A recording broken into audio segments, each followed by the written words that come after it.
So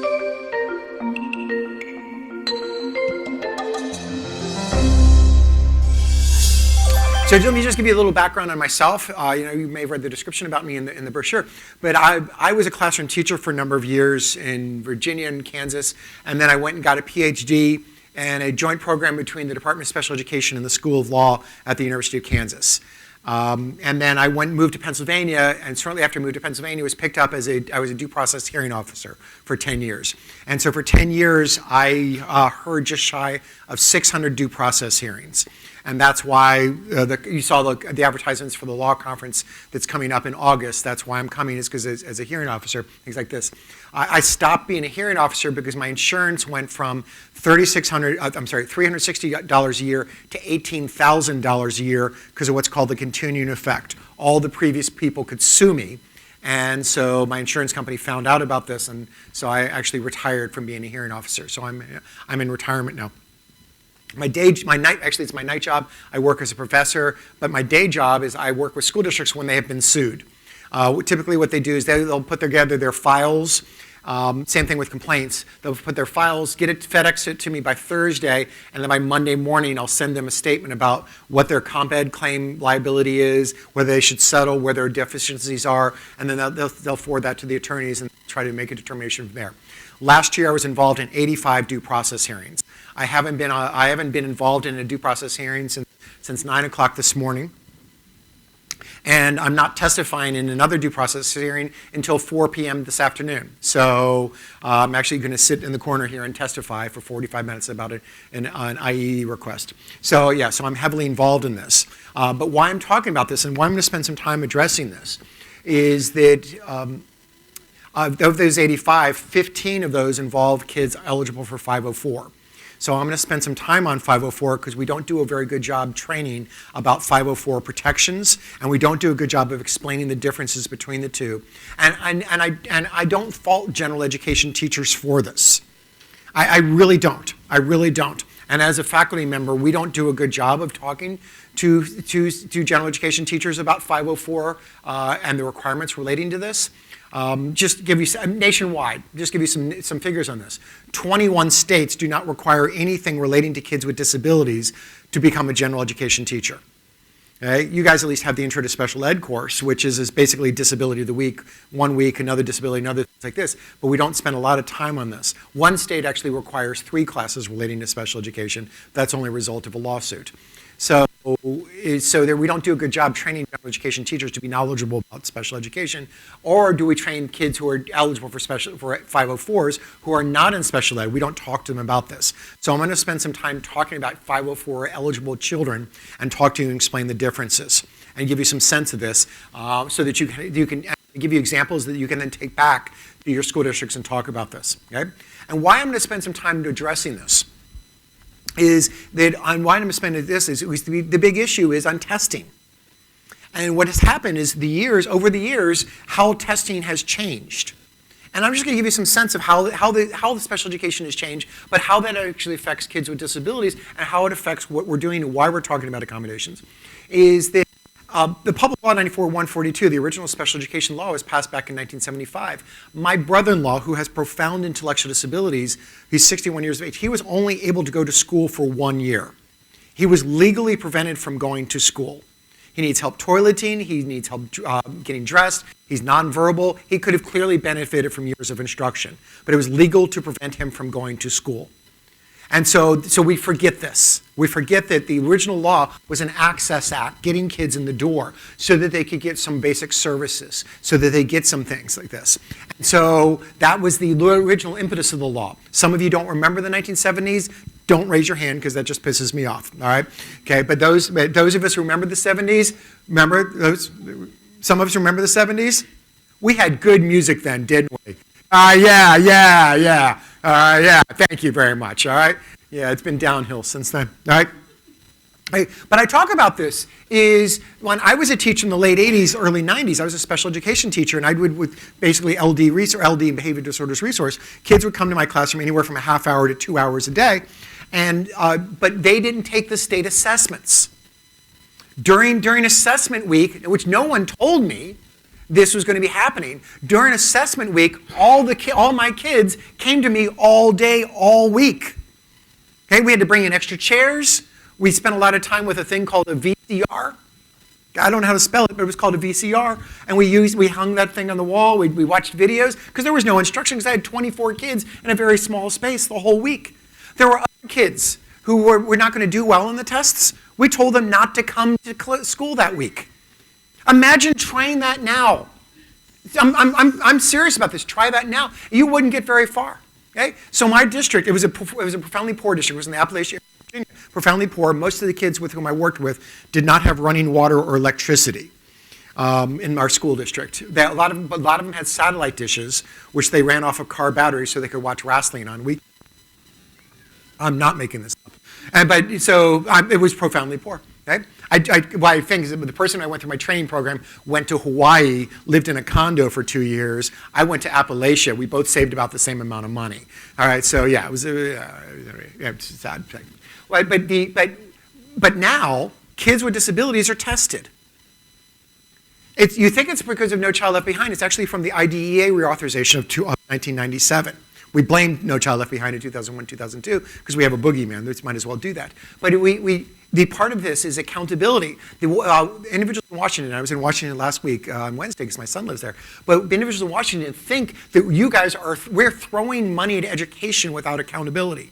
And how we're going to measure accountability is by having you guys give assessments to everyone else and have everyone take the same assessments. So my district, back in the early 90s, was only assessing about 60 to 61% of its school-age population. You try that now. I'll double dare you to try that, because that's not going to happen.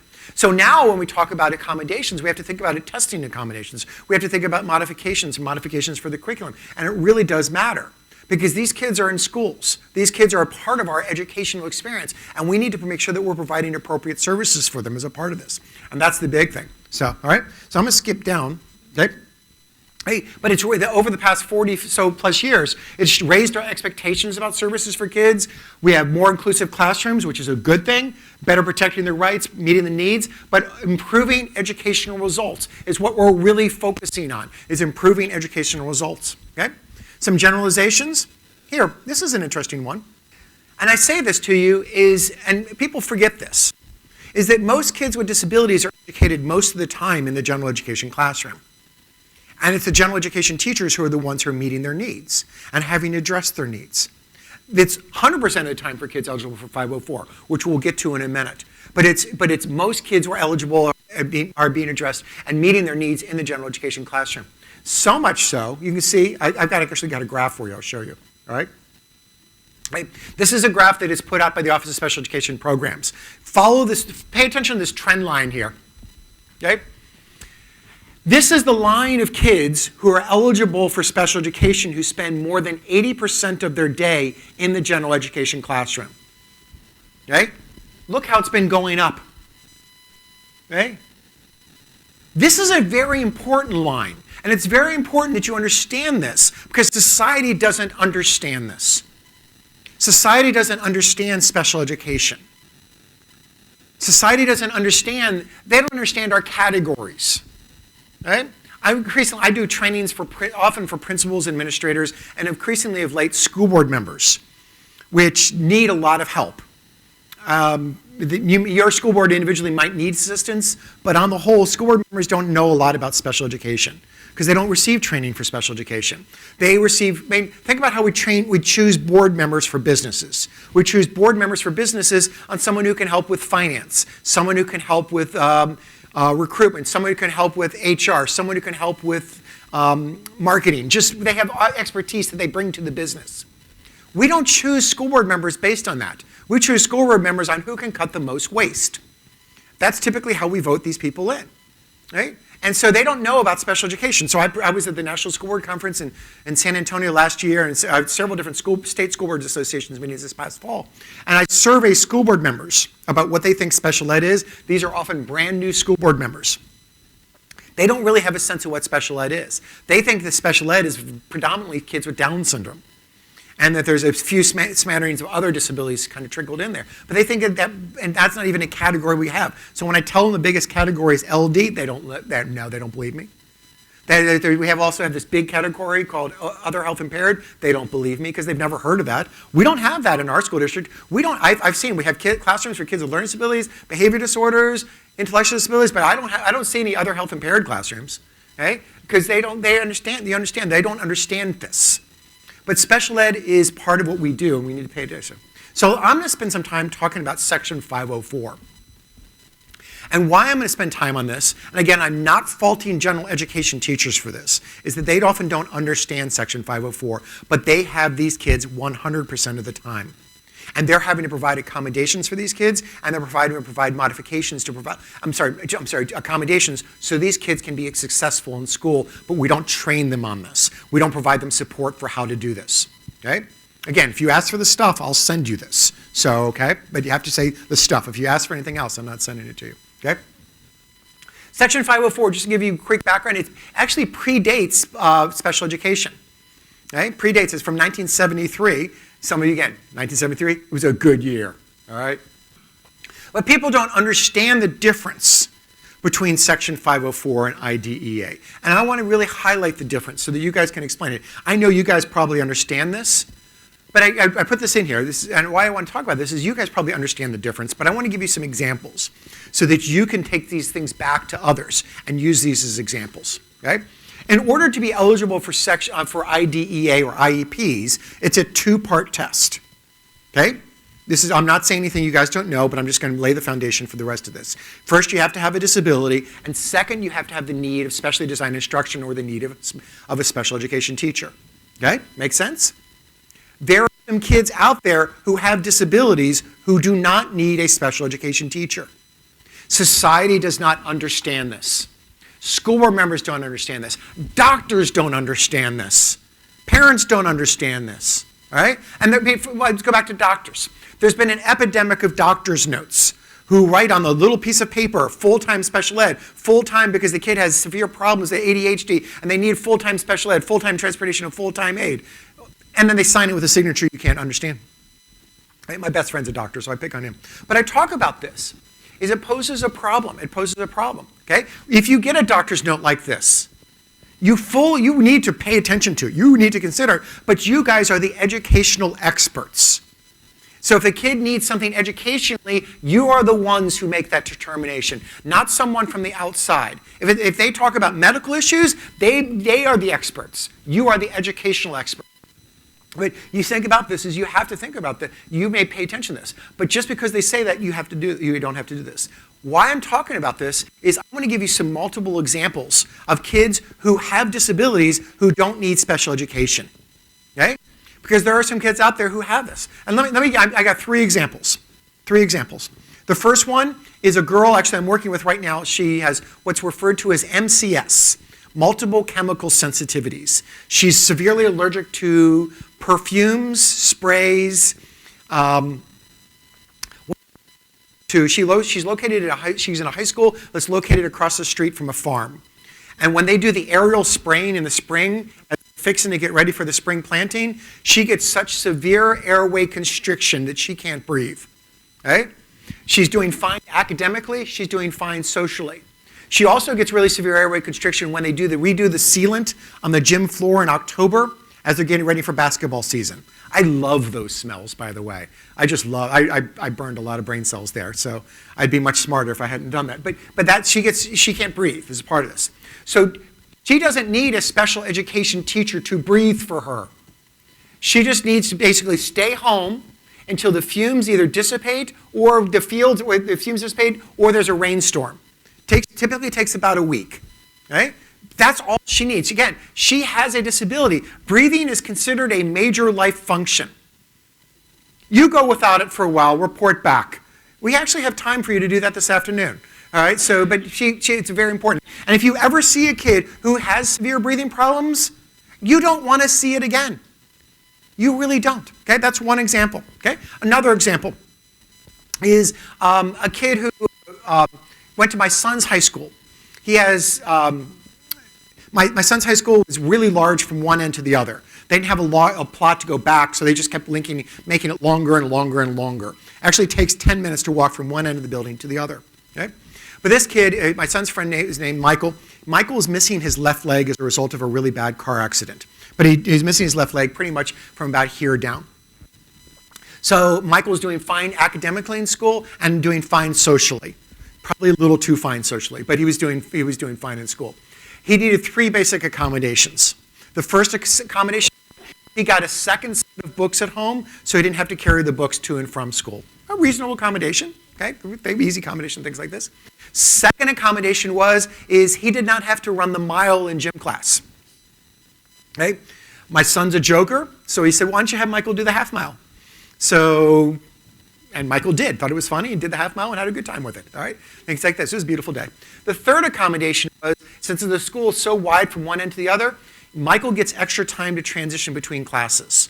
So he leaves his class 3 minutes early, gets as far as he can, and sometimes if he makes it to his next class, he's good to go. There's times he doesn't make it to his next class, so what he does is he then plasters stuff up against the wall, because the thundering herd of high school students is not looking for a kid with crutches, because what are kids doing in high schools these days when they're transitioning classes? They're texting, and what else? Making out. Right? Right? No. Often at the same time. It's truly impressive. These kids are multitasking like this. Yeah, I can see. Yeah, I can see from your face. It's true. All right. So they're not looking for a kid. So then as soon as the crowd dissipates, class, it's a reasonable accommodation. He does not need a special education teacher to walk for him. He does not need training in how to walk. He's got it down. So that's an example. He does not need special education. The third example, and you're going to probably be surprised by this one. It's a kid with autism. Okay? Kid with autism, diagnosed as having autism. Okay? And he's actually in college now. But during his, how many of you are high school teachers? All right? You'll appreciate this. During his junior and senior year, high school, he took 50 tests on all of them. All right? Here's a drinking game for you. Name 15 AP tests. All right? So, but I share this with you. In one of these tests, he did not take German in high school, but he studied for the German AP exam for 4 weeks and got a 5 on the test. Okay? I was really happy that my kids, I took a couple and got 3s and 4s. I was pretty proud. Good job, kids. I'm proud of you. Good way to go. Right? He's obviously doing fine academically. He was also doing fine socially. He was president of the school's Wikipedia page editing club. It's a geek high school. He's president of the school's Speed Rubik's Cube club. Okay? He's also president of the Speed Cup Stacking club because he owned the mat. But yeah, but he was things like this. He was also in the fencing club, as in jousting, not as in containing livestock. So he was really active in school. He was doing fine socially. He was doing fine academically. What is a special education teacher going to do for him? Tutor him in AP physics?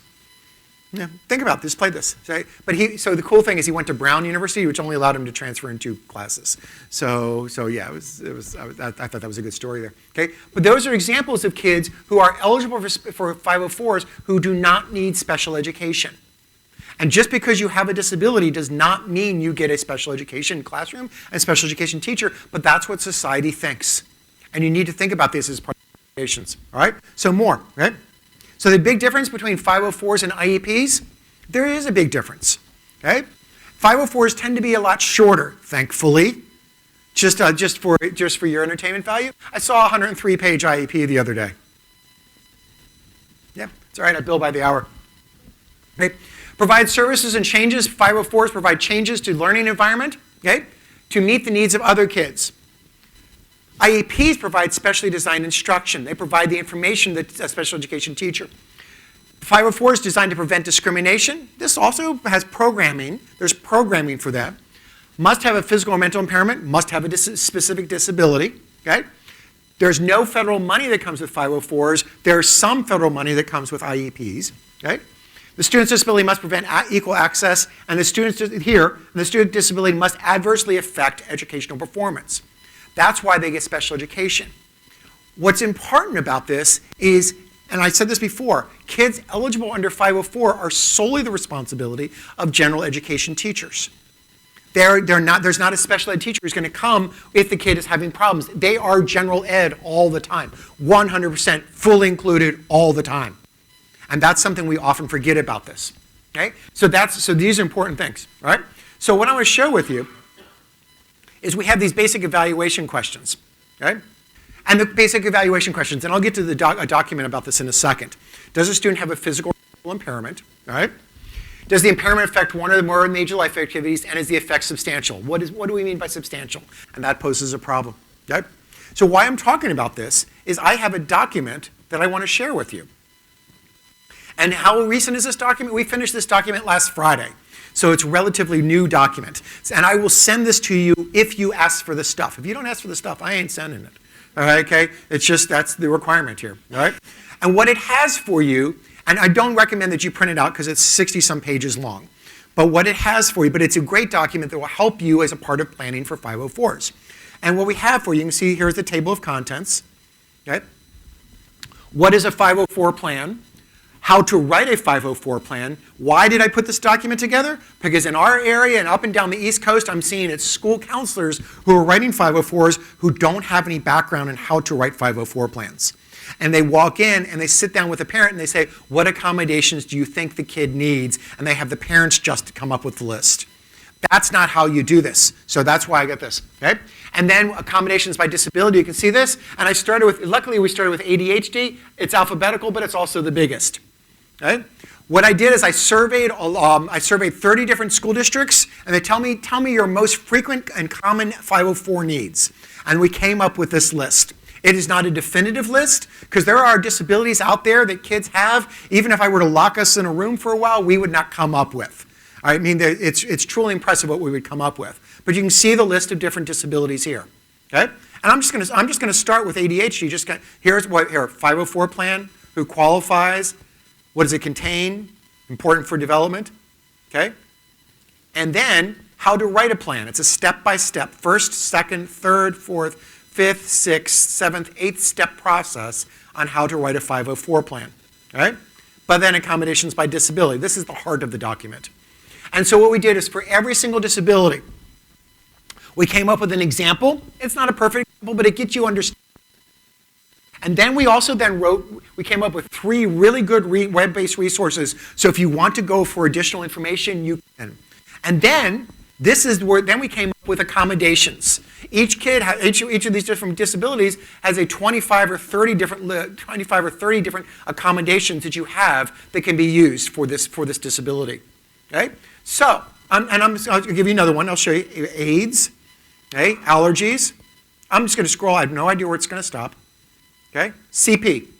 All right? Suppose you're walking into a 504 plan and you have a kid who has cerebral palsy. Right? Walking in, right? You only have to read this one page of this document. You don't have to read all the other pages. What I'm recommending is read this one page. Now you are in the ballpark of what to think about, what some possible accommodations would be for a child who has CP. You don't have to read the whole thing. You read this, you're good to go. You're good to go. You can understand exactly what's going on with this child, and you can pay attention. Okay? Now, it's not a checkoff list. You don't just go check all the way down. It has to be individual based on the needs of the child, based on the age of the child, based on what's going on with the child. Okay? So some of these will be great, some are not so good. All right? So you can see. I have no idea where it's going to. I like the epilepsy. Same thing. You just read this. You go here. It's epilepsy.com. You can read some more information. Then you have some possible accommodations here. Again, you only have to read this one page. We had an earlier version that was only like 12 pages long, and school counselors said it saved them. So we decided to beef it up rather dramatically. Again, we just finished it last Friday, so we're sending it out like crazy. I will send this to you as part of the stuff. Distribute it to whomever you think might benefit. Okay? We think it would be a huge asset to help people as they're part of development of 504s, because it is actually kind of a scary thing. Because 504s, you actually have to implement. You have to pay attention to their implementation. And you have to make sure that it gets to which he or she is entitled. Typically it's he, because we win all the categories. We'll send this to you as a part of the documents that I will send to you. And hopefully it will benefit you and it will benefit others. Distribute it widely. Okay? address you can barely make out at the bottom. I'll see if I can get that a little better for you. But we'll make sure that you get a copy of this, okay? Major life activities. I'm just going to hit it fast. These are some of the major life activities that kids can potentially have. And you have to think about this. Caring for oneself, performing manual tasks, walking, seeing, hearing, speaking, breathing, learning, working. Look at this list, right? This is, and again, this is how broad this list. There's a disability up here that's not included. Or, I'm sorry, an area that's not included that you guys may have issues with. Smelling is not considered a disability under 504. Okay? I have personal interest in this. My wife does not have a sense of smell. It's wonderful for me because I can be smelly all the time and it doesn't affect our relationship. It really is quite cool. Okay? But you can see all the different things. I chose very wisely, by the way. She's also way smarter than I am. But you can see this is all the different things here that could affect a child, right? And major life activities, okay? Mitigating measures, right? But also, I'm kind of skipping through things. It's all here as a part. Think about my daughter, when she was younger, had a bone density issue. She would frequently break her arm. She was right-handed. She leaned forward, her ulna would snap, just snap, okay? It's incredibly painful, but she was really good spirits about it. And she'd say, this cast is red. My next one after that's going to be blue. Then I'm going to have a green one, then a yellow one, then a black one, and things like this. And she wanted to have the whole rainbow. And she wanted to hang them up on a mural on her wall. Those suckers smell. So we did not do that. But she had really good spirits about it. But think about this. She's right-handed. She would go in her classroom, and I think it's under your state constitution, many state constitutions, that on Friday we have a spelling test. Okay? It's part of the state constitution. Things like, right? I'm not making anything. Okay? Go read your constitution. Friday spelling test. All right? You're screwed if it's a snow day. Okay? But things like this. But you can't write. Oh, no, you can't write, therefore you fail the test. She has a temporary disability.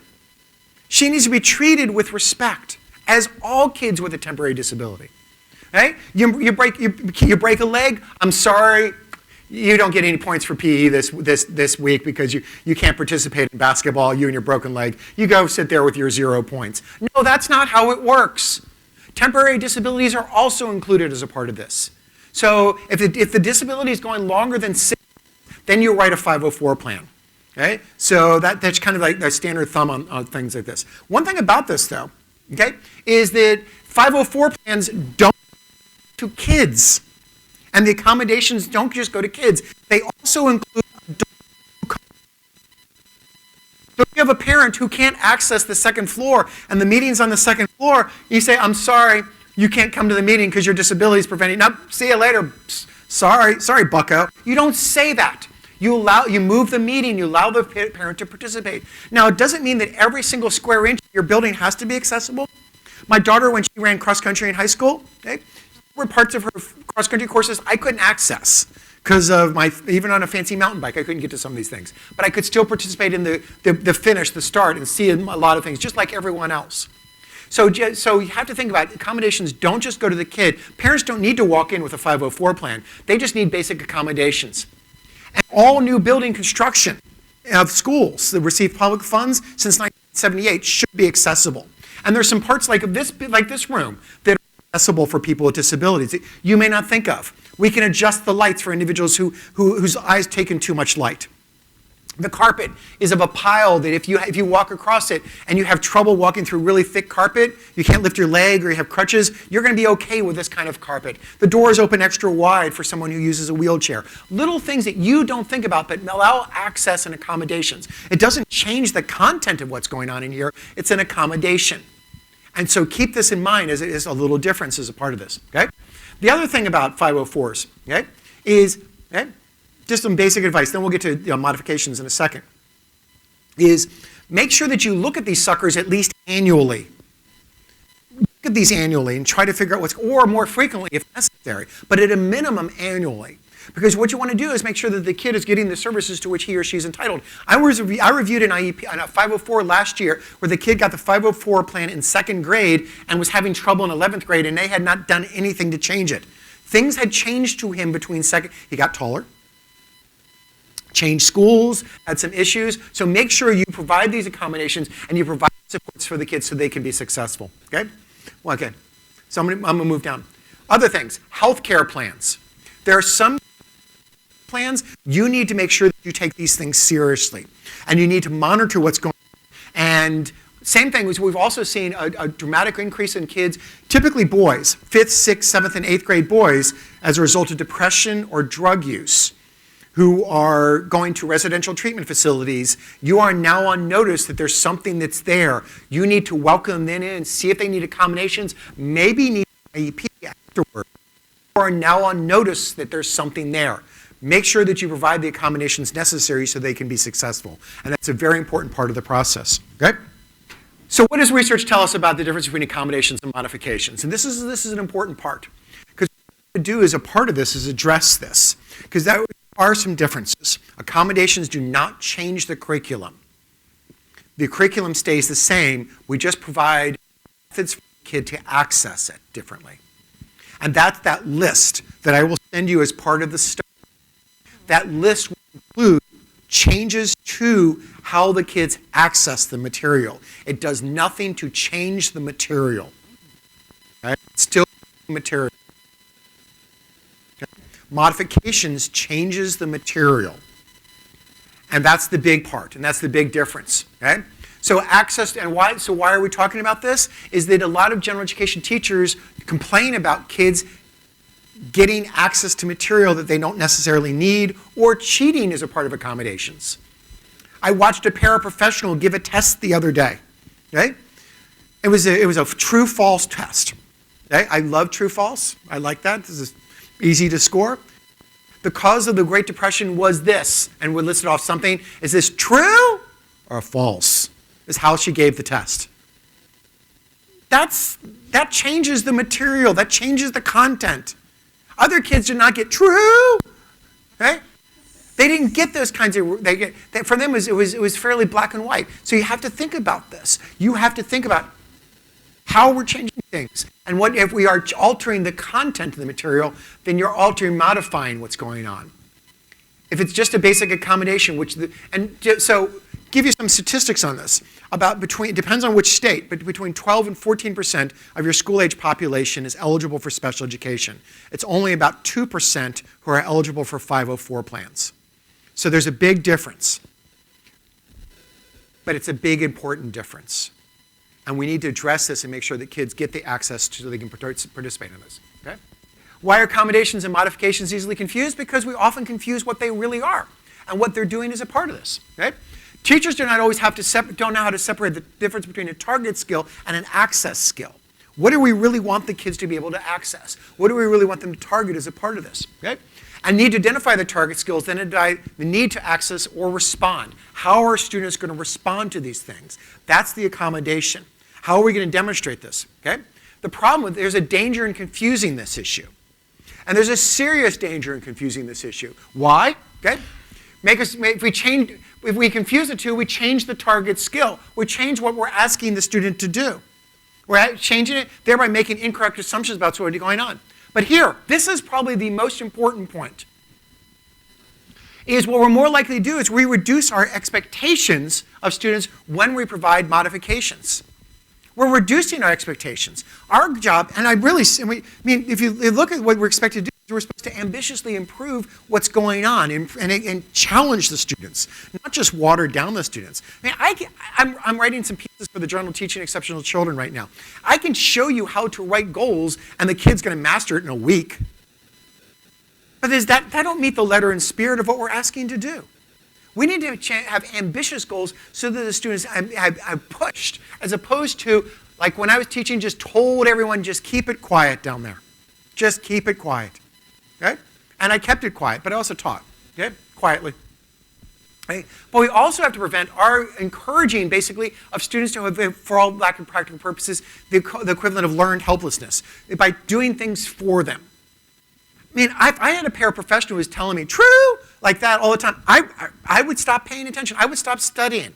I would demand that person give me the tests. But that's not the intent of what we're asking for as a part of this. Okay? So keep that in mind. Okay? Now, one thing I want to emphasize, and I didn't say this earlier, okay, but it's in the notes. that there are some kids out there who are eligible under Section 504 and under IDEA. Give an example, you've got a kid who has a learning disability for reading.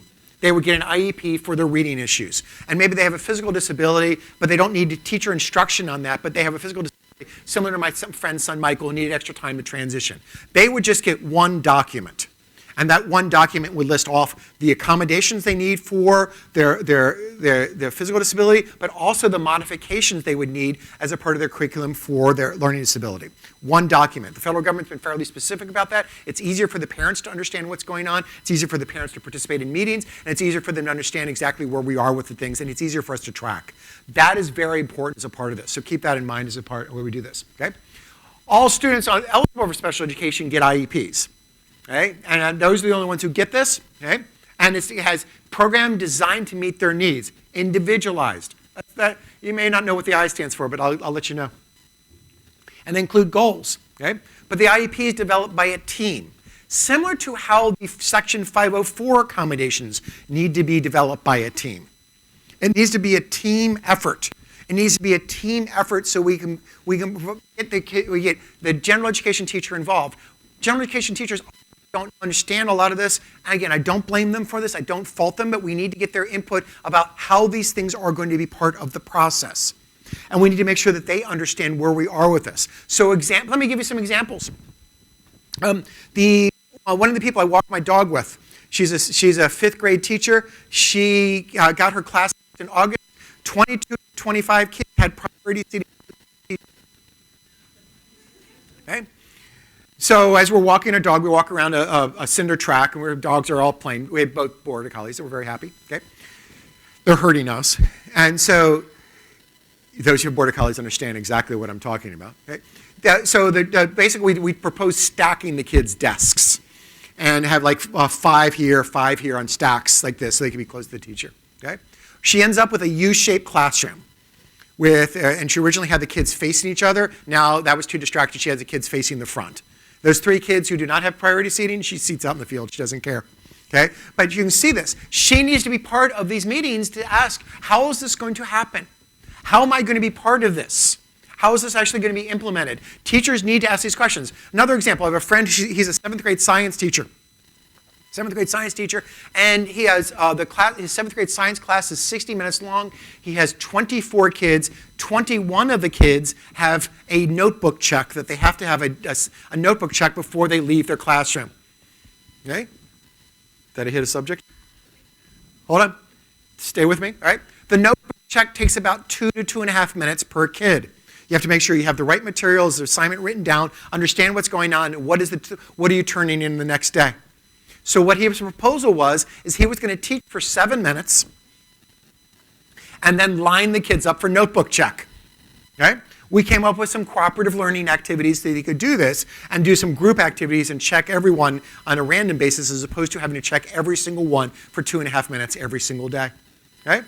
So you need individuals as part of this meeting. He also has another kid. Kid who's supposed to check in with him the moment he gets in the classroom, because the kid has serious anxiety issues. So the kid comes into the classroom as part of his 504 plan. The kid's supposed to come check with him and see how he's doing, kind of make a visual reference. Does the kid need to stay in classroom or go see a counselor? It's just a quick check kind of thing like this. Yeah, the kids had been from an incredibly abusive situation. It's a way to actually calm the kid down. It works fairly well. The hard part is this same science teacher is now supposed to monitor the hallways as they intersect with each other near his classroom. So when there's a class change, he has to go down like 10 yards, monitor the hallways, because bad things happen in hallways. Okay? While these kids are coming in the classroom, into his science classroom, while he's prepping for his next class, while greeting this kid, and it's not happening. So they're sending kids without any guidance into a science classroom where there's stuff that they get into. And so they actually had to talk about the stuff. And so, but you can see this this teacher needs to be involved in these processes, needs to be involved in these discussions. So it's a very important part of what you do. So get the general education teachers there, okay? So modifications, okay? The big difference between accommodations and modifications. Really the big difference? Accommodations is not changing the curriculum. It's accessing the curriculum, accessing what's going on. Modifications is modifying what's going on, modifying the content. So I have some case examples that I want you to read, and we're going to go through these so that you can actually understand and apply some of this. But there is a big difference, all right? So let's go to the first case example, all right? First case example is Susie. Read about Susie. Read about Susie.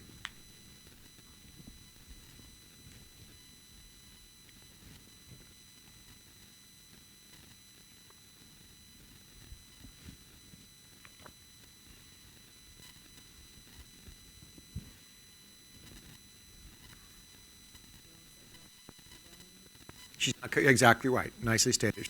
And all the other spelling, we're basically, she's behind. No dispute, she's behind, but we're actually causing her to stay further and further behind. The other class is accelerating at like 60 miles an hour. She's going like 20 miles an hour. She's never going to catch up, all right? So yeah, so you understand how this works. This is something we see. And as a typical tactic we see, there are things we can do very specifically to provide assistance for her. Here are some examples. Here are some examples we can do for Susie. Okay? Right? Focus on the spelling list with similar patterns so that she at least gets some of the basics of this, some of those basic skills. Reduce the number of words, but not the word patterns being assessed. So she gets the big idea. Think about this. She's not going to get all the details. She's not going to get all the practice, but she's going to get the big idea. And that's the vital part of what we're seeking, is the big idea so that she can understand exactly where we are with this. And then she provides review materials that provide meaningful context for spelling words. Often these spelling lists that we provide for these kids, they're out of context. And these kids are actually memorize things completely out of context. That's what parents are often doing at their dinner table on Thursday nights, going out of these out of context words, spelling over and over and over. It's a nationwide thing. I think it's part of the federal constitution. Okay? But you can see this, but you can see examples here. All right? Let's talk about Bobby. Okay? Bobby, it's not his real name. I work with Bobby. His real name's Robert. Okay? Right? Read about Bobby. Read about Bobby.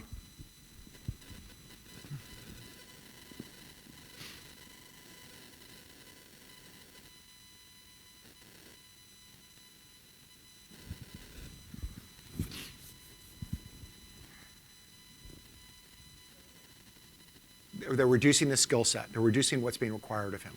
Okay? But you can see why a teacher might do this. Right? These are not unreasonable things. These are not outlandish things. You can see teacher, but you articulated that so very nicely, so thank you very much. And what you see is you basically got the gist of what we're looking for here. We're basically changing the skill here. We're changing the skill. He needs to get the big picture. He needs to understand what this is. And this is the problem with kids with long reading passages. Okay? Kids with long reading passages, many of you understand this, is they read long reading passages, they don't understand what they're supposed to be reading, so they try to memorize every single thing. And by the time they get to the bottom, they don't remember anything. And then you ask them to summarize what the gist of it is, they can't do it. They can't do this because they're trying to memorize the whole thing, and they don't understand the big picture. So we need to teach kids how to actually and in fact, actually that's what we want kids to be able to do. We want to strive towards summarization. We don't want them just to solely remember fact, fact, fact, fact, fact, fact, fact, fact, fact. All right? We want them to be able to understand what the big picture is, so it's a very important part of what we're doing.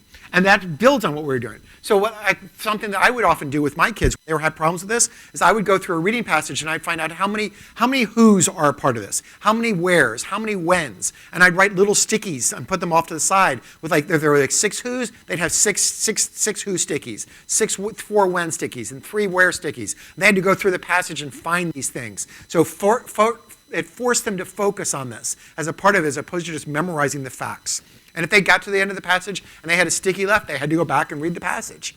And it was an easy, low-cost way of forcing them to talk about the who, what, where, when, why as part of these kinds of things. But it helps real simply like this.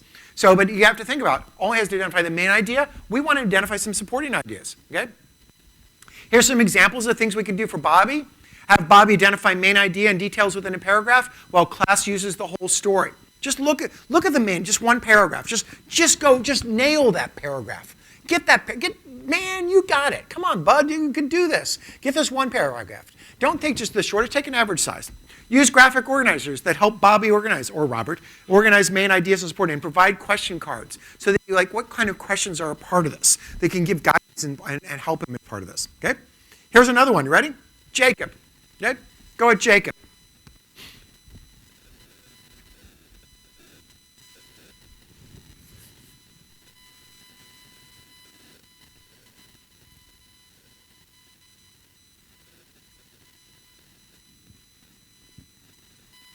He doesn't need modifications. He needs accommodations.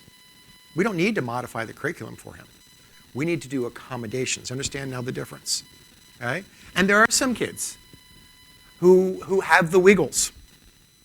Okay? You guys don't so much because it's a post-cookie lull. But you can see this. There are some kids who really do have the wiggles. Their legs shake, they're moving, these things. I'm working with a kid right now. We allow him to stand while he's at his desk. So he stands and his legs are just swinging up behind him the whole time. He stands. But we put a requirement in him. He had a portable desk. He thought he could just wander around the room because he was standing. So we put a requirement that he had to stay in contact with his desk. So he would take his desk with him.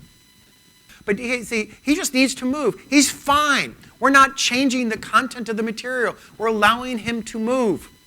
You see kids who sit on those cushions that allow their butts to wiggle. You see the kids who hold koosh balls. You see kids who just have wiggles. There are certain kids who just need to wiggle. There are certain kids who just need to move. And you can watch these kids. I fear for some of these kids on long car trips, long plane rides, because they're hemmed in. All right? I just flew back from Guam not too long ago. It took me 42 hours from Guam to get home. It was a long time. It's 15 time zones difference. And there was a kid sitting like 2 rows in front of me. Once he got off the plane, he just stood and just danced. He just danced because he'd been sitting for the long and just moved. It was like because you have to basically fly from Tokyo to Chicago, which is 13 hours on flight. He's just moving. It's like, fine. I don't blame him. I thought I would have done that if I could stay awake. So, but it was interesting about this is, it's almost not worth it to go. But you can see just some examples. You see some examples for Jacob. Okay. These are accommodations. These are not modifications. We're not modifying the curriculum. You understand now the big difference between the two? We're not modifying the curriculum. We're just providing an accommodation so they can participate. Okay? We're changing colored overlays, colored glasses. Right? There was a reading method called the Erlen reading method. We basically talked about colored overlays, how it was going to solve and fix everything. It didn't. I wish it would have. Picture window templates or markers to reduce text visible, kind of reduce the text down to something smaller. Print less text on page, make it larger. Okay? Cursor support and reading. There's a variety of things we can do. It does not change the content, but it allows him to access the curriculum. Okay? Another one, Stephen. Right? Not his real name. Real name's Steve. Okay? But you just think about Stephen here. Think about Stephen. Okay?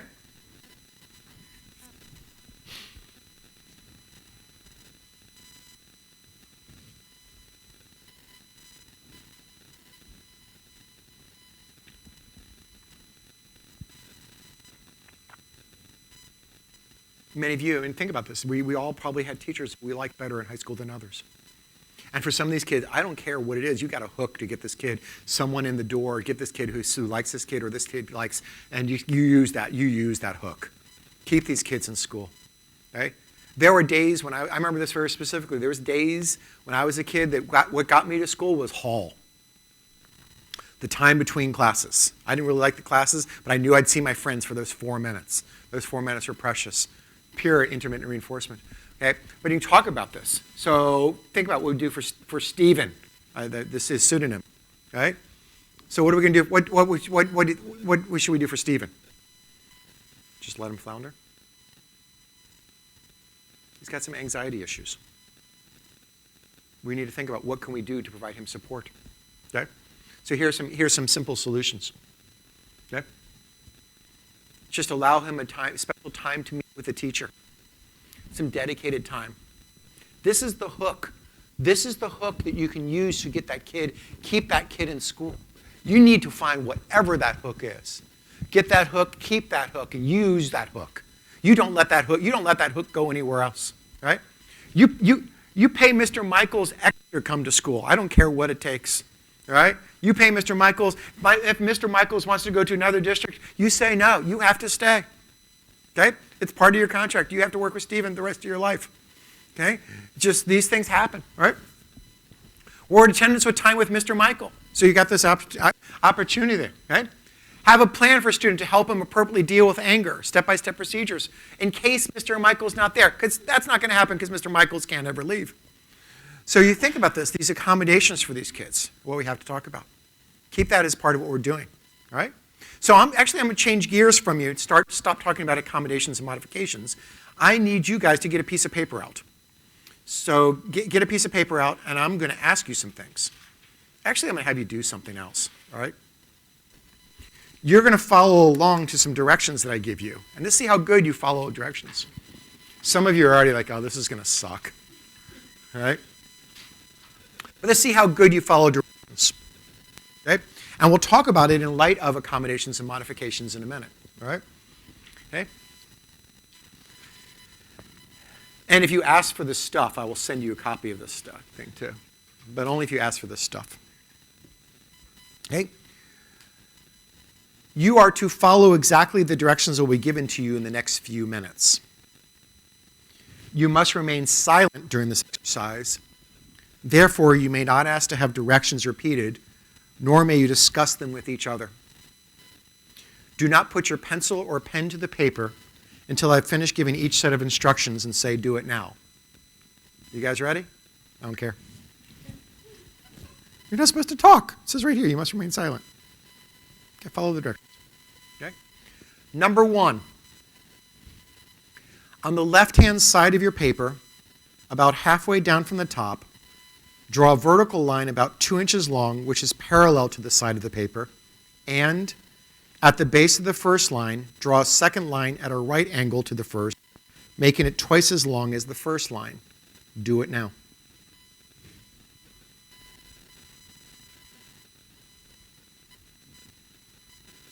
Some of you are already out. It's okay. Next. Draw a third line at the end of the second, 2 inches long, parallel to the first, and connected to the second at a right angle. Connect lines 1 and 3 at the top, and at the midpoint of line 4, put a dot. Do it now.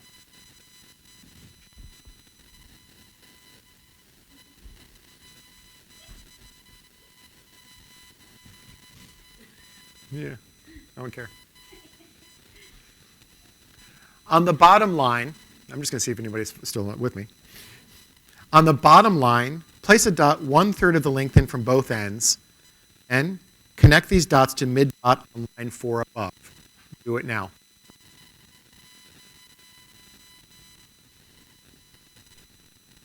Anybody still? Okay.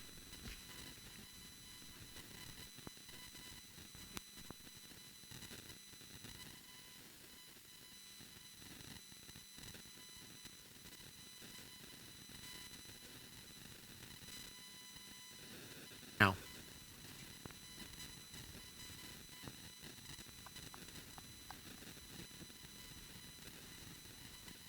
So far? Doing fine. Inscribe a circle inside each of the upper triangles of the figure. Then draw a smaller circle inside each of the larger circles. Fill small circle in solidly with pencil or pen. Do it now. So how are you guys doing up here? Yeah, it's fine. Yeah, it's good. Yeah.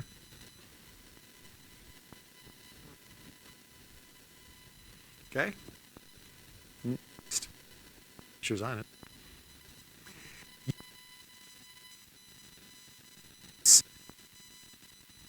Try the remaining right line of the figure as a base. Draw another triangle next to the first. Do it now.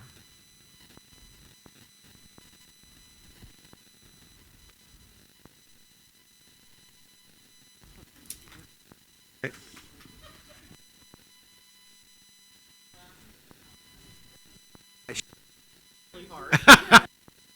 Oh, okay. Gina, all right. Why was that hard? Let's talk to the others and get their perspective. Because there were some individuals after step 1 who looked at me like, ain't gonna happen. It's okay. I appreciate your admission on this. Things like this. It was a fair look. All right. Changing that one in the future. Thank you. Good catch. Good catch. I can see how you would interpret that. Thank you. All right. So you actually passed too. All right. Okay. and there are ones that do that. There are ones that do that. Okay, thanks. All right. Why? Okay, so there's some misinterpretation about this. Why also was it hard? Each instruction was really long. Why else? Go ahead. It was only verbal. What else?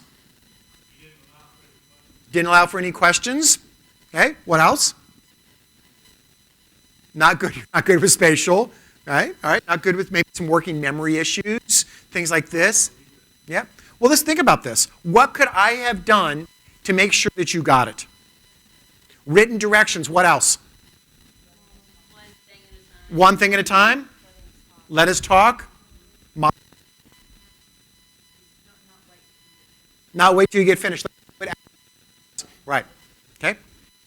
So many things that I could have done as a teacher to make sure that you got this. I did none of those. And what's really interesting about this, so you can take this back to your school district, you can do this with your, piss them off. It works really well. No, I'll send it to you. And so, yeah, it'll be two different pictures. It's 2 pages. But I share this with you is that is what we often do with students. We set them up for failure. We don't think about success for them. We don't think about arranging it for them to be successful. Our job as teachers is to arrange it for them to be successful. So there are some accommodations I could have given you so that you could have gotten it. I didn't do it. And what we have to think about is for these kids who have these disabilities, who are sitting in education classrooms, we need to make sure we provide them the opportunities for accommodations. We need to provide these kinds of things. So I've spent a lot of time talking about 504 just because that's the issue. That's the issue for many of these kids. But there is a difference between accommodations versus modifications. Accommodations, we could have done this. I would not have changed the content of drawing what looked like a fox for you, a boxy fox, all right? Really nicely done, by the way. Now, I wouldn't have changed that requirement to that, but I would have changed the steps as a part of that to make sure that I could have also done some instruction on the pre-skills. Because how many of you use the word equilateral on a regular basis? Well, you should. Okay, that's your homework requirement for the next few days. Go to the grocery store and use the equilateral. I think I'm going to make an equilateral triangle to get over to the fruit. Yeah, so just say things like this. And make sure that you do this so that so there's verbiage that I use, there's terms I use, make sure that you benefit these kids. Keep these things in mind as you're talking with kids. Keep these things in mind as you're talking with teachers and make sure that they understand this. But also, use the material that I'm going to send you, those 504 accommodations, use that to benefit kids. And hopefully that will. I thank you all for attending this conference. It's wonderful to have you here. And last time I was here last month, it was really cold. It's warmer now, so go off and enjoy this. Thank you very much.